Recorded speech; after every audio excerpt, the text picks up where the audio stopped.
তিনটা জীবন হয়তো বা শেষ হয়ে যেতে পারতো, আল্লাহ বাঁচাইছে। ও আল্লাহ, ভিতরে যাইতে ভয় করতেছে। এই বাসটা এমনি পৌঁছে গেছে, দেখেন দর্শকে যে উই এর বাসা। সেদিন রাত্রে আল্লাহ যদি না বাঁচাতো আমরা মারাই পড়তাম তিনজন। আসসালামু আলাইকুম। আপনার বাড়িতে আসলে আমার সাইকেল নিয়ে কোথায় যাচ্ছিলেন? একটু ছাগলের জন্য একটু ঘাস কাটতে আসছিলাম। ও, কাজ জান নাই আজকে? না, কাম কাজ তো নাই ভাই, সমস্যায় আছে। ভাই বলতে আপনি কিসের জন্য কাজ করেন? আমি ফার্নিচারের রুম মিস্ত্রির কাম করি। নাম কি আপনার? আমার নাম কহিদুল ইসলাম ইকবাল। এই গ্রামের নাম? শাহপুর। তো পরিবারে আপনার হচ্ছে আপনার ওয়াইফ আর একটা ছেলে? জি, আমার ওয়াইফ, ছেলে আর মা। ও, আমি হচ্ছে একজনের মাধ্যমে জানতে পারলাম যে গত কিছুদিন 2-3 দিন আগে একটা বাতাসে ঝড়ে একটা গাছ আপনার চালের উপর পড়ে গেছে। জি, বেঁচে আছেন না? তো আলহামদুলিল্লাহ। যে অবস্থা দেখলাম ঢুকতেই, আল্লাহ তাআলার মেহেরবানি। চাপা পড়ে তো তিনজনই মারা পড়তেন। হ্যাঁ, আর আমার ঘর একবারে ভেঙে চলে গেছে ভাই। উপরে কিছু দেখার মতন নাই, বৃষ্টি আসলে পানি পড়ছে, থাকার মতন কোনো পরিবেশই নাই। বাসায় এখন কে কে আছে? আপনার বউ আছে? না, আমার ওয়াইফ নাই এখন। আমার কোথায় গেছে? না হলো এই যে ঈদের আগে ইপিজেডে চাকরি হয়েছে, ওখানে গেছে। ও, এখন আছে কে কে তাহলে? আর আম্মা আছে আর ছেলে আছে। ও, চলেন একটু দেখি তো, একটু ঘরের ভিতরে পরিবেশটা দেখাই। হ্যাঁ, সাইকেলটা এখানে রেখে যান, চলেন।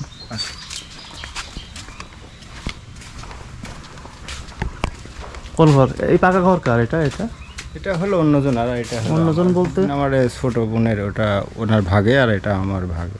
বোন এখানেই থাকে? না, বোন এখানে থাকে না, বোন শ্বশুর বাড়ি থাকে। ঘর এখানে যে এখন তারা থাকার জন্য করছিল। ঘর জামাই থাকতো? না, এমনি তারা যখন মন চাবে সেখানে থাকবে। এটা আপনাদের ঘর না? যে এটা আমার ঘর। ও আল্লাহ, এই বেড়া, মাটির বেড়া তা তো পড়ে গেছে খুলে খুলে। গাছ পড়ে ঘরে ঘরে বসে গেছে।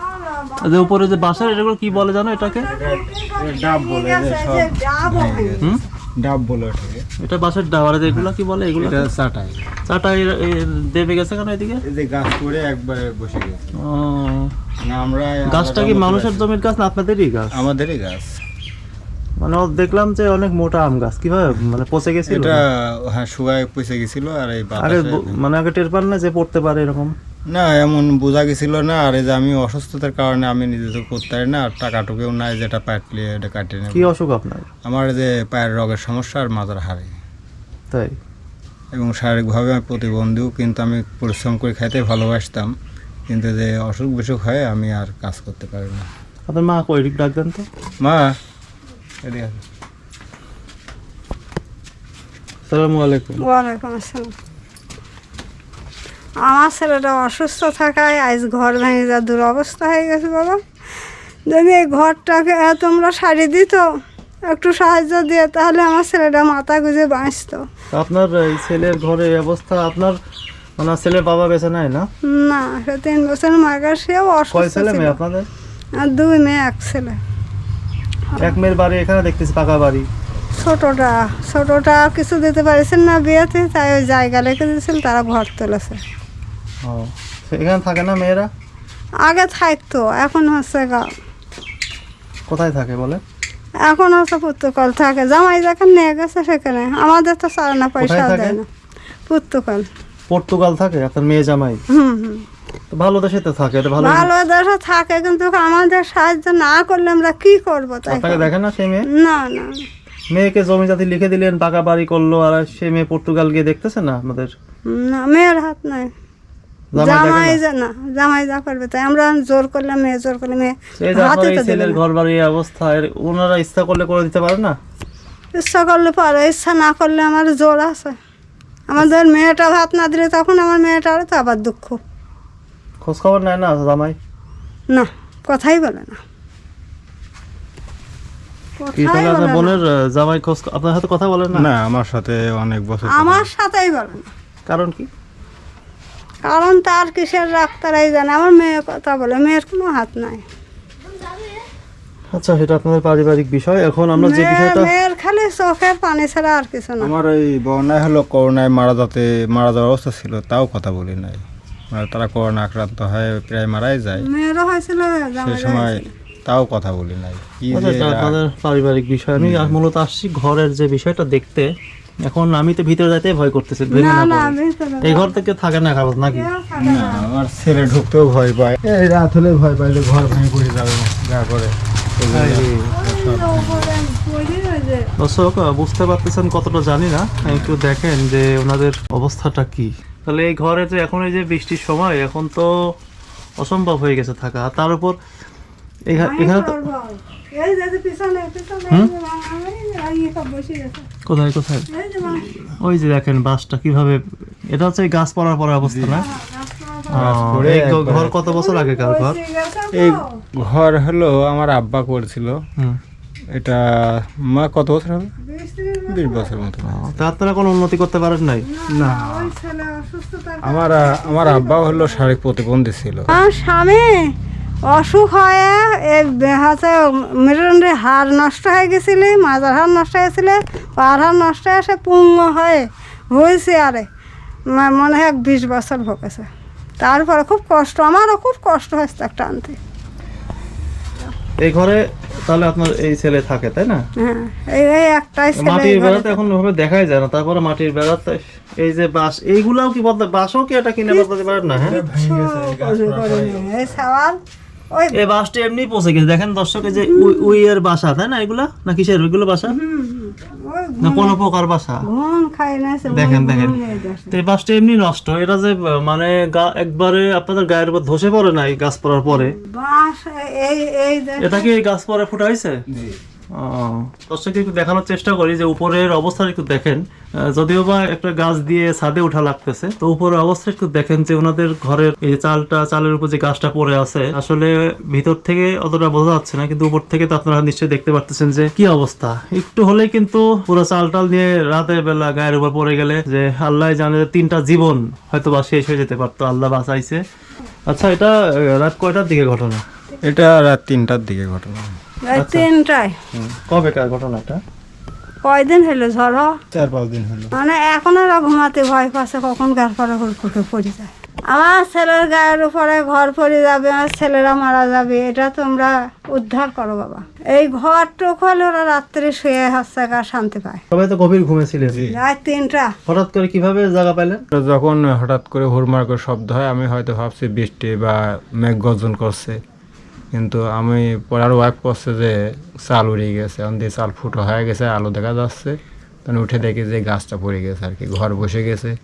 কারণ আসছিল, অনেক ভয় পায়, আতঙ্কিত হয়ে আমার কাছ থেকে চলে যায় আর কি, যে ঘর ভেঙে যাবে না, আমি আর এখানে ঘুমাবো না। তো এমন তো অবস্থায় ভাই সন্তান নিয়ে থাকা কিরকম আপনারা মানবিক দৃষ্টি থেকে বুঝতে পারবেন। আমি মনে করলাম এটা ঘর ভেঙে পড়ে গেল, আমি তাড়াতাড়ি করে উঠি, তখন দেখছে যে গাছ পড়েছে, আর ঘরে ঢুকে না, এই ঘর পড়ে যাবে না। এই ঘরে এখন এরা থাকতেই ভয় পাচ্ছে, এরা এখন থাকার তাহলে মেয়ে যে পাকা ঘর ওখানে থাকতেছে না এখন? মেয়ের পাকা ঘর এখন কেউ বারান্দায় থাকছে, কেউ নিচে থাকছে, জিনিসপত্রে ভরা বাপুরে, ওনারা আমার ওখানে থাকলে তো থাকার পারে। মতন জায়গায় নেই, জিনিসপত্র এই করতে গেছে। তো এখন আপনার কি টাকা পয়সা নাই ছেলেকে ঘর করে দেওয়ার মতো? না না, আমার টাকা থাকলে না, আমি এইরকম ফেলাছি, আমি টাকাটা পাবো কোনে? টাকাটা আমাকে দেওয়ার লোককে আছে আপনার কি গরু ছাগল পোষণ না? না। না, এটা হলো আমার শ্বশুর হলো 1 সপ্তাহ হলো দিয়েছে আমাকে পোষার জন্য, কি এই ছাগলটা, একটা ছাগল দিয়েছে, ওটার জন্য আসলে খাবার কেনার টাকা নাই, তো আমি এই ঘাস কাটতে যাচ্ছিলাম এই মুহূর্তে আপনার সাথে। এখন যে আপনাদের ঘরের অবস্থা, এর মধ্যে থাকতেছেন, এখন বৃষ্টি প্রতিদিন হবে, এখন পানি পড়তেছে না? হ্যাঁ ভাই, বৃষ্টি আসলে প্রচুর পানি পড়ছে, যে মানে মেলা জায়গায় বাবা, তোমরা একটু দয়া করে আমার সালের ঘরটা করে দাও। এগুলো সব গ্যাটিস দিয়ে রাখছেন নাকি আপাতত? হ্যাঁ আপাতত গ্যাটিস দিয়ে কত যায় ঠেকানো যায় ভাই। কত বছর আগেকার কুটি এগুলা? এটা আমার আব্বা জীবিত থাকতে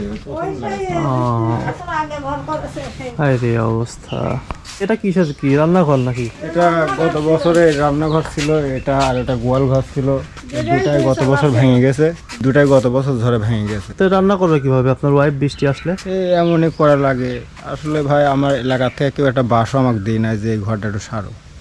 গত বছর ভাঙছে আপনার রান্নাঘরে, এই বছরও ঠিক করা হলো না? না ভাই, আল্লাহ সে সমর্থন দিই নাই, কি করব, এখন এরকমই গরিবের জীবন যাপন করতে হবে। তারপরে এখানে গোয়াল ছিল, এটা ভেঙে গেছে। আসলে ঝড় বৃষ্টি কারো জীবনে অনেক শান্তি নিয়ে আসে। অনেকে যারা দালান কোঠাতে ঘুমানো জিনিসটাকে ফিল করে আরামে ঘুমান, আনন্দ লাগে। আর এইসব মানুষগুলা জীবনে আসলে অশান্তি। তারপরে গরিব মানুষগুলা বৃষ্টি আসলে তারা উঠে বসে থাকেন খাটের উপরে, যে গায়ের উপর পানি পড়বে, কখন ঘরের চালটা উড়ে যাবে। ওনাদের কষ্টের কথা আপনারা শুনলেন, ঘরের অবস্থাটাও দেখলেন। উপরের টিনটা আসলে তো পুরোটাই মরিচা পড়ায় অনেক আগে থেকেই। তার উপর যখন এই গাছটা পড়ছে তখন একবারেই আমি বারবার বলতেছি, আল্লাহ যে বাঁচিয়ে দিয়েছেন, যে গায়ের উপর পড়েনি, এটাই আল্লাহর কাছে হাজার হাজার শুকরিয়া। এই পাশ থেকে কতটা বুঝতে পারবেন জানি না, একটু দেখানোর চেষ্টা করি যে ওনাদের আসলে চালের অবস্থাটা কি। মূলত এই গাছটা ভেঙে পড়াতেই কিন্তু এই অবস্থা হয়েছে। এই পাশের ওনাদের বোনের এটা বাড়ি, যারা পর্তুগাল থাকে, তাদের ছাদের উপর অনেকটা সাপোর্ট পেয়েছে গাছটা। না হলে কিন্তু যদি ডাইরেক্ট পড়তো তাহলে কি হতো একটা চিন্তা করেন। আল্লাহ এভাবে বাঁচাইছে যে এত বড় গাছ এই ছাদের উপর পড়া, তারপর এখানে পড়ছে। তো বাঁচানোর মালিক আল্লাহ।